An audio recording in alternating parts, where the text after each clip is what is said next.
धाकड़ खबर बेखौफसुमा बेबाक अंदाज।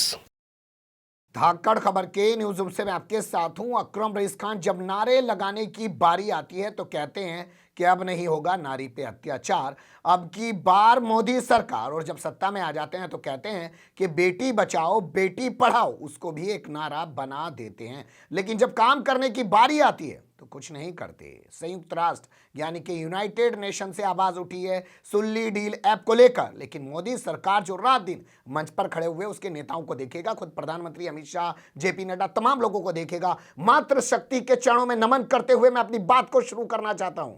इस तरीके के डायलॉग बोलते हुए दिखाई देंगे, लेकिन क्या वाकई में मातृशक्ति का सम्मान करते हैं? दूसरा डायलॉग आपको उनको सुनाई देगा कि हमने इतिहास में मुस्लिम महिलाओं को इंसाफ दिलाने का काम किया है, ट्रिपल तलाक से उनको निजात दिला दी है। तो भैया ट्रिपल तलाक से निजात दिला दी है, लेकिन जब मुस्लिम लड़कियों की बोली लगाई जा रही है ऐप बना बना के, तो तब क्या आपके मुंह में दही जम जा रही है? आपकी वो जो महिलाएं नेता हैं पार्लियामेंट में या सड़कों पे या कैमरे के सामने या जो है मंच पर चढ़कर चीखती हुई चिल्लाती हुई दिखाई देती हैं, जैसे महिला उद्धारक वही हैं और उन्हें सबसे ज्यादा महिलाओं की चिंता है, उनके मुंह से आवाज क्यों नहीं निकलती है? यही नहीं, जो भोंपू मीडिया है और उसकी जो ईमानदार पत्रकार हैं, बहुत सारी ईमानदार पत्रकार पैदा हो गई है ना, तमाम को जो है लड़कियां चाहिए टीवी चैनल पे दिखाने के लिए, क्योंकि लड़कियों के जरिए खबरें पढ़वाने में ज़्यादा मज़ा आता है, क्योंकि टीआरपी ज़्यादा मिलती है, इसीलिए ग्लैमर का तड़का लगा के खबरों को पेश किया जाता है। वो भी खामोश है, कम से कम वो ही बोल लेती तो भी तसल्ली होती कि कम से कम कोई तो बोल रहा है।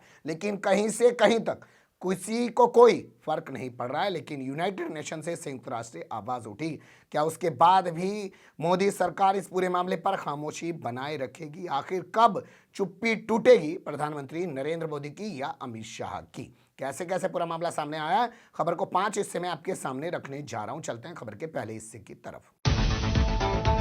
खबर के पहले हिस्से में बात कर लेते हैं कि दिल्ली पुलिस जो इतनी बड़ी क्रांतिवीर बन रही है, जिसने पहले बुल्ली ऐप के मास्टरमाइंड को असम के जोरहाट से जाके पकड़ लिया, उसका नाम नीरज बिश्नोई बताया, उसको गिरफ्तार करके जेल में डाल दिया और उससे पूछताछ के आधार पर मध्य प्रदेश के इंदौर में जाकर न्यूयॉर्क सिटी से, बताइए कौन सी सिटी में रह रहा है, न्यूयॉर्क सिटी से ओंकारेश्वर ठाकुर नाम के एक शख्स को पकड़ लिया, जो कि एक सॉफ्टवेयर इंजीनियर बताया जा रहा है, बीसीए का छात्र बताया जा रहा है। उसको गिरफ्तार कर लिया, उसे लाके जेल में डाल दिया। उसके अब्बा यानी कि उसके पिता अखिलेश ठाकुर सामने आए, कहने लगे ना जी मेरा बेटा ऐसा नहीं कर सकता, मेरे बेटे को गलत तरीके से फंसाया जा रहा है, किसी के कहने पर दिल्ली पुलिस मेरे बेटे को उठा के ले गई। लेकिन अब उससे भी बड़ी खबर इस मामले में आ गई है। शबनम नाम की मुस्लिम महिला जो ओंकारेश्वर ठाकुर की पड़ोसन है, शबनम नाम की मुस्लिम महिलाओं को ही तो नीलाम किया जा रहा था ना सुल्ली डील पर, और बाद में बुल्ली डील पर ऐप बना के उनकी नीलामी की जा रही थी। मुस्लिम महिला, शबनम नाम की मुस्लिम महिला सामने आई है इस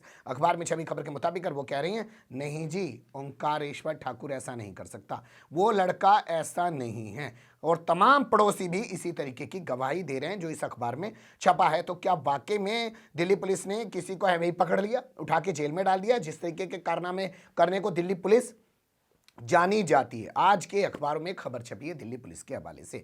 दिल्ली पुलिस ने कहा कि साहब लोग हमें कह रहे हैं कि दिल्ली में जो हिंसा हुई है उसमें हमने निष्पक्ष काम नहीं किया, अरे हमने हिंदुओं को भी गिरफ्तार किया है। वाह, क्या दलील है अपने आप को धर्मनिरपेक्ष दिखाने की, हमने हिंदू को भी गिरफ्तार किया है। ये दलील जाके कोर्ट में पुलिस दे रही है अपने आप को कम्युनलिज्म से बचाने के लिए, उस पर जो ठप्पा लग रहा है उससे बचाने के लिए। आप जानते हैं दिल्ली में दंगा हुआ था और उस दंगे में दिल्ली पुलिस ने किस तरीके की कार्रवाई की है, ये बयान दिल्ली पुलिस ने जानते हैं किसके मामले में दिया? उमर खालिद के मामले में दिया है। ये अपने आप में बड़ी खबर है कि दिल्ली पुलिस की भूमिका पर सवाल खड़े हो रहे हैं, क्योंकि हमने भी उठाए थे सवाल कि आखिर मुंबई पुलिस से पहले आपने क्यों गिरफ्तार कर लिया, और अगर आप इतने ही गिरफ्तार करने वाले थे तो मुंबई पुलिस से पहले क्यों नहीं गिरफ्तार कर लिया था? सुल्ली डील का मामला तो पिछले 6-7 महीने से पेंडिंग पड़ा हुआ था, तब क्यों नहीं गिरफ्तारी कर ली थी? तो अब दिल्ली पुलिस पर सवाल उठ रहे हैं कि उसने गलत तरीके से ओंकारेश्वर ठाकुर को फंसाया। देखना दिलचस्प होगा कि क्या पूरे मामले में निकल के आएगा। लेकिन अब रुख कर लेते हैं खबर के दूसरे हिस्से का। बुल्ली बाई मामले में शिकायत करने वाली मुस्लिम महिला को जान से मारने की धमकी दी जा रही है। बताइए, दिल्ली पुलिस ने 2 मास्टरमाइंड पकड़ लिए, एक इंदौर से, दूसरा जोरहाट से। उधर मुंबई पुलिस भी 3 लोगों को पकड़ चुकी है, एक को बेंगलोर से पकड़ लाई, 2 को उत्तराखंड से पकड़ लाई।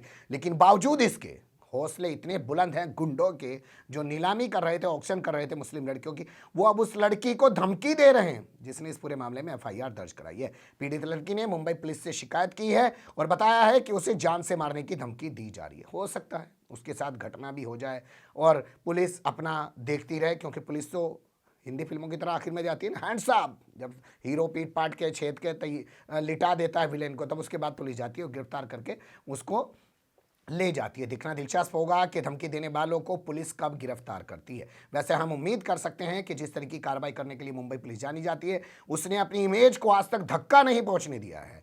चाहे प्रियंका चतुर्वेदी की बेटी को धमकी देने का मामला हो, चाहे विराट कोहली की बेटी को बलात्कार की धमकी देने का मामला हो, और चाहे जो महेंद्र सिंह धोनी क्रिकेटर हैं उनकी बेटी को धमकी देने का मामला हो, या आदित्य ठाकरे को रात में जो व्हाट्सएप करके धमकी दे रहा था उसे पकड़ने का मामला हो, तमाम मामलों में दिल्ली पुलिस कार्रवाई करते हुए दिखाई देती है। दिल्ली पुलिस से बेहतर कारकर्दगी उसकी नजर आती है। चलते हैं खबर के तीसरे हिस्से में। यहां बात कर लेते हैं उद्धव ठाकरे को लेकर। उद्धव ठाकरे की पत्नी है रश्मि ठाकरे। रश्मि ठाकरे को मराठी राबड़ी देवी बता दिया। जानते हैं किसने बताया? भारतीय जनता पार्टी के एक नेता ने यह शर्मनाक ट्वीट किया है अपने सोशल मीडिया जो है फेसबुक अकाउंट, जो भी उनके अकाउंट है उस पर उन्हें डाला है। इसको लेकर उसके खिलाफ एफआईआर दर्ज कर दी गई है और उसकी तलाश की जा रही है। उसका नाम जितेन गजरिया बताया जा रहा है। पुणे में उसके खिलाफ एफआईआर दर्ज की गई है। तो हम आप सोच रहे हैं कि सुल्ली डील बना के मुस्लिम लड़कियों की नीलामी की जा रही है या शिकायत करने पे मुस्लिम लड़कियों को धमकी दी जा रही है ना,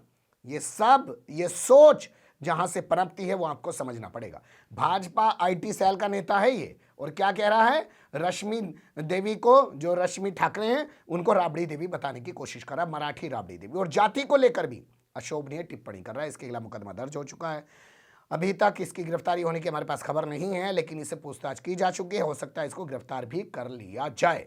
लेकिन ये खबर बता रही है कि सुल्ली डील वाले असल में कहां बैठे हैं। पुलिस उनको तो पकड़ नहीं रही है, ओंकारेश्वर ठाकुर को पकड़ के अपने आप को क्रांतिवीर दिखाने की कोशिश कर रही है। चलते हैं चौथी खबर की तरफ।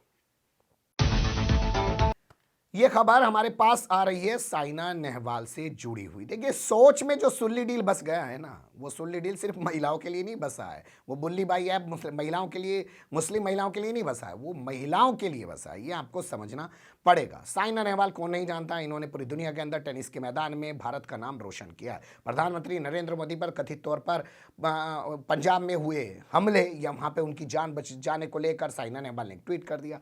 अब यहाँ के एक फिल्म एक्टर हैं साउथ के, जिनका नाम सिद्धार्थ बताया जा रहा है, तो उन्होंने भी पलट के रीट्वीट कर दिया या कमेंट कर दिया। बस उस कमेंट को माना गया कि उन्होंने आपत्तिजनक कमेंट किया। पूरे मामले को लेकर राष्ट्रीय महिला आयोग की अध्यक्ष श्री रेखा शर्मा एक्टिव हो गई और उन्होंने जो है तमिलनाडु पुलिस को कहा कि इसके खिलाफ एफआईआर दर्ज करो, कार्रवाई करो, क्योंकि आए दिन महिलाओं को लेकर इस तरीके की टिप्पणी करता रहता है। वहीं साइना नेहवाल के पिता ने भी एक तहरीर दे दी, कहा कि वो चाहते हैं मुकदमा दर्ज करके कार्रवाई की जाए। हालांकि बाद में मामला सफाई पर आकर निपट गया। लेकिन अब आप फिर सोचिए भैया, महिलाओं को लेकर इस तरीके की जो टिप्पणी की जाती है वो सुल्ली डील ऐप बना के जरूर की जाती है और वहां पे मुस्लिम महिलाओं की नीलामी जरूर की जाती है, लेकिन वो चीज बसी हुई तो सोच में है ना, सोच से वो निकल नहीं सकती। साउथ हो, चाहे मुंबई हो, दिल्ली हो, तमाम जगह ऐसे मामले सामने आते रहते हैं। अब चलते हैं उस खबर की तरफ जो आई है संयुक्त राष्ट्र से।